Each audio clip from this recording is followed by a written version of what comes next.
You know the funny thing about small talk? Most people treat it like a loading screen, something you just have to endure before the real conversation starts.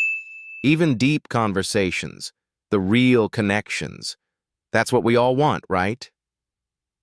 But if you left your phone for just 2 minutes and actually looked around, you'd realize every interaction, every relationship starts with small talk.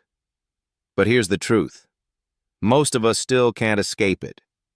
Whether it's in an elevator or at a party, holding your drink like a shield, thinking, please don't ask me what I do for a living. Yeah, that's small talk avoidance. And honestly, I get it. Small talk feels weird. You talk about the weather like you control it. You ask someone how they're doing, and they say, good. You? It's a game, and everyone knows the script. But here's the thing. Small talk isn't just pointless chatter. It's a deep part of human psychology. And for some, it's exhausting. So why do some people love it, while others feel like it's emotional cardio? Let's find out. Some people can talk to anyone. A stranger in a coffee shop? Instantly best friends. Then there's the other type, the one who'd rather wrestle a bear than make small talk. So, why does it feel easy for some and draining for others? It's all in how your brain handles social energy. Let's break it into 3 types. Type 1, the deep connector. They hate small talk because they crave real talk. Ask them how their day was. They'll say, well, I had an existential crisis at lunch, but the sandwich was good. Not dramatic. They just want depth. Surface-level chats feel fake. They don't care about the weather. They want meaning. Psychologists call it a high need for meaningful connection. Small talk? Skip it. Straight to life's big questions, which is great, unless you're ordering coffee. Type 2. The overthinker. They want to talk, but their brain won't relax. 5 conversations, all happening in their head at once. Nice shirt. Oh no. Was that weird? Did they think I'm hitting on them? Should I have said, cool shirt? By the time the other person replies, they're already gone mentally. This is social monitoring. Your brain checks if you're doing things right. It burns energy fast, like running a marathon while saying hello. Small talk stops being warm-up. It becomes a performance. And no one enjoys an unwanted performance. Type 3. The silent observer. They don't hate talking. They prefer watching. At a party, they notice everything. The fake laughs, the wrist checks, the person who clearly didn't want to come. They don't jump in, they study. Not shy, tuned in. Psychologists call it active observation. They connect through noticing, not endless chatter. Here's the kicker. Small talk isn't really about words. It's about making people feel seen. When someone says, hey, I like your shoes, they're not talking shoes. They're saying, I noticed you.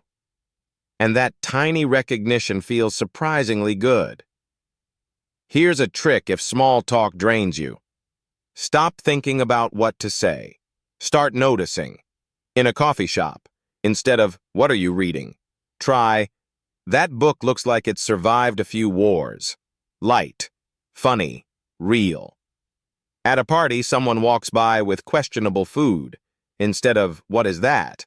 Say, is that chicken? Because it looks like it fought back.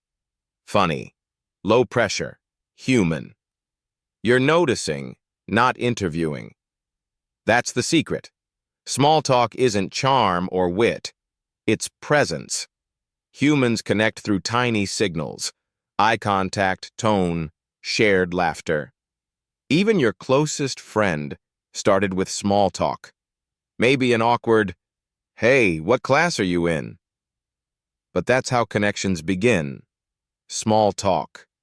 Slowly becoming real talk. If small talk exhausts you, it's not broken. Your brain prefers meaning, quiet, or observation. Make it easier. Focus less on what to say, more on noticing. Look at their shirt, drink, dog, vibe, anything. Say something light, real, funny. They respond? Great. A small bridge built. They don't. No big deal. Move on. Funny part? Stop trying. Small talk becomes fun. A little game. How can I make someone smile without overthinking? Do it right. And small talk isn't small. It's the start of everything big. Friendships, opportunities, even love. Next time in line or beside someone new, don't panic. Notice. Say something. See what happens. Worst case, awkward 2 seconds. Best case, you just made a real connection. Deep connector, overthinker, or silent observer.